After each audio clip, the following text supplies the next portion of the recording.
আজকে আমরা একটা বেশ মানে অদ্ভুত বিষয় নিয়ে কথা বলবো। জাপানের সংবিধান বলছে যুদ্ধ করা যাবে না, অথচ তাদের একটা বেশ বড়সড় স্বপ্রতিরক্ষা বাহিনী আছে। হ্যাঁ, জেএসডিএফ বা জাপান সেলফ ডিফেন্স ফোর্সেস এটা সংবিধানের ৯ নম্বর অনুচ্ছেদের সাথে একটা সরাসরি বৈপরীত তৈরি করে। ঠিক, এই ব্যাপারটা তো দ্বিতীয় বিশ্বযুদ্ধের পর থেকেই, তাই না? মানে মার্কিন যুক্তরাষ্ট্রের প্রভাব, তারপর কোরিয়ান যুদ্ধ। একদম। আসলে আত্মরক্ষার প্রয়োজনেই এই বাহিনীর জন্ম। কাগলে কলমও যাই থাকুক, বাস্তবে এর দরকার হয়েছিল। আর এখন তো এদের ভূমিকা শুধু নিজেদের রক্ষা নয়, দেশের ভেতরেও তো কাজ করে। অবশ্যই বড় বড় দুর্যোগে, যেমন ধরুন হানশিন ভূমিকম্প বা ফুকুশিমার বিপর্যয়ে, এদের ছাড়া তো চলতই না। তার মানে শুধু সীমান্ত নয়, দেশের ভেতরের নিরাপত্তাতেও এরা জরুরি। হ্যাঁ, আর আন্তর্জাতিক ক্ষেত্রেও, আগে যেমন উপসাগরীয় যুদ্ধে শুধু টাকা দিয়ে জাপান বেশ সমালোচিত হয়েছিল, ও হ্যাঁ, মনে পড়ছে। এর অর থেকে ১৯৯২ সাল থেকে ওরা জাতিসংঘের শান্তিরক্ষা মিশনেও যোগ দেয়। আর আমেরিকার সাথে তো ওদের বোঝাপড়াটা আছেই। কিন্তু এই যে সাংবিধানিক স্বীকৃতির চেষ্টাটা, সাবেকি প্রধানমন্ত্রী আবে তো চেষ্টা করেছিলেন। হ্যাঁ, শিনজো আবে চেয়েছিলেন, কিন্তু ব্যাপারটা হলো সংসদে ২/৩ সংখ্যাগরিষ্ঠতে পাননি, আর জনমত খুব একটা পক্ষে ছিল না। আচ্ছা, তার মানে একটা আইনি সীমাবদ্ধতা রয়ে গেছে। ঠিক। আর সেজন্যই ওরা যেমন ধরুন দূরপাল্লার মিসাইল বা বোমারু বিমানের মতো আক্রমণাত্মক অস্ত্র রাখে না। ওদের ফোকাসটা প্রতিরক্ষামূলক। বেশ জটিল পরিস্থিতি। এবার একটু অন্যদিকে যাই। এই যে সামরিক খরচ, মানে অস্ত্র বনাম মাখন বা গানস ভার্সেস বাটার থিওরি। হ্যাঁ, সুযোগ ব্যয়ের ধারণাটা, সরকার যখন অস্ত্র বা প্রতিরক্ষায় ১ টাকা খরচ করে, সেই টাকাটা তো শিক্ষা বা স্বাস্থ্য খরচ করা যেত, তাই না? ঠিক, এই টাকাটা অন্য কোথাও কাজে লাগতো। এটাই হলো সুযোগ ব্যয়। প্রতিরক্ষা ব্যয় বাড়ালে অন্য খাতে টান পড়ে। যেমন ধরুন ২০২৩-এর হিসেব, আমেরিকা প্রায় $৯১৬ বিলিয়ন খরচ করেছে। তারপর চীন, রাশিয়া, ভারত, সৌদি আরব। বিশাল অঙ্ক। এই ৫টা দেশ মিলেই তো মনে হয় বেশিরভাগ খরচ করে। হ্যাঁ, প্রায় ৬০%। এর প্রভাবটা কি অর্থনীতির জন্য সবসময় খারাপ? না, দুটো দিকই আছে। খারাপ দিকটা হলো ধরুন কর বাড়তে পারে, বা উত্তর কোরিয়ার মতো দেশে সাধারণ মানুষের প্রয়োজনীয় সেবা কমে যেতে পারে। হুম। কিন্তু ভালো দিকও আছে।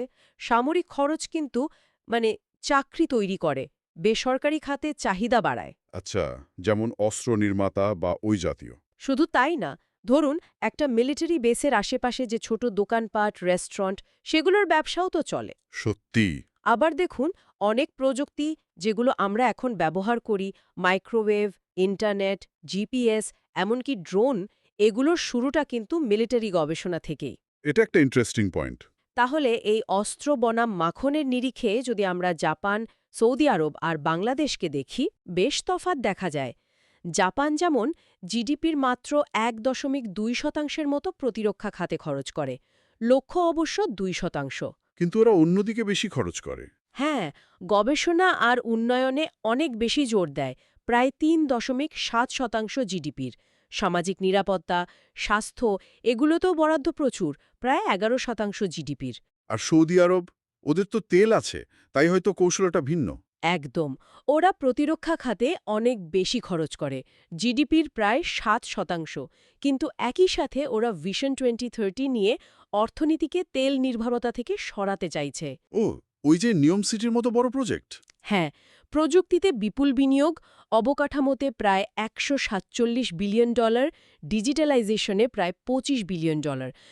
একদিকে যেমন অস্ত্র কিনছে, অন্যদিকে মাখনের দিকেও নজর দিচ্ছে। বেশ একটা মিশ্র কৌশল। আর বাংলাদেশ, আমাদের দেশের পরিস্থিতিটা কেমন? বাংলাদেশ প্রতিরক্ষা খাতে খরচ করে জিডিপির ১.৩%-এর আশেপাশে। শতাংশের হিসাবে জাপানের কাছাকাছি হলেও মাথাপিছু আয়ের তুলনায় এটা কিন্তু কম নয়। কিন্তু অন্য খাতে, মানে শিক্ষা বা স্বাস্থ্য। সেখানেই আসল সমস্যাটা।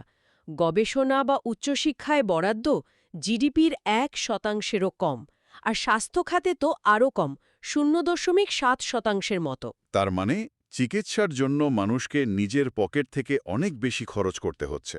হ্যাঁ, প্রায় ৭৩% খরচ ব্যক্তিগত। এখানেই ওই সুযোগ ব্যয়ের ব্যাপারটা পরিষ্কার বোঝা যায়। মানে প্রতিরক্ষা বা অন্য কোনো খাতের ব্যয় হয়তো স্বাস্থ্য খাতের বরাদ্দ কমিয়ে দিচ্ছে। যদিও বাংলাদেশেরও তো ভিশন 2041-এর মতো উচ্চাভিলাষী পরিকল্পনা আছে। অবশ্যই আছে। বিনিয়োগ বাড়ানো, কর জিডিপি অনুপাত বাড়ানো, রপ্তানি, সাক্ষরতা, অনেক লক্ষ্যমাত্রা। কিন্তু সম্পদের ভিত্তি, কর আদায়ের হার, জনসংখ্যা এগুলো তো দেশ অনুযায়ী ভিন্ন। ঠিক, যেমন জাপানের কর আদায়ে জিডিপির প্রায় 33%, আর বাংলাদেশে সেটা 10%-এর আশেপাশে। একদম। তাই প্রতিটি দেশের অগ্রাধিকার আর কৌশল আলাদা হতে বাধ্য। নিরাপত্তা আর উন্নয়ন এই দুটোর মধ্যে ভারসাম্য রক্ষা করাটাই আসল চ্যালেঞ্জ। হুম, আজকের আলোচনা থেকে এটাই বুঝলাম যে নিরাপত্তা আর উন্নয়নের এই টানাপোড়েনটা সব দেশকেই সামলাতে হয়, কিন্তু পথটা সবার আলাদা। ঠিক তাই। জাপান, সৌদি আরব, বাংলাদেশ প্রত্যেকের কৌশল ভিন্ন, পরিস্থিতি ভিন্ন। আলোচনাটা এখানেই শেষ করি, তবে একটা প্রশ্ন থাকলো। এই যে বিভিন্ন দেশের অভিজ্ঞতা, এখান থেকে ভবিষ্যতের জন্য কি ইঙ্গিত মেলে? কোন ধরনের নিরাপত্তা আর উন্নয়নের সমন্বয় একটা জাতির জন্য সবচেয়ে টেকসই হতে পারে? এটা নিয়ে ভাবনার অবকাশ রইল।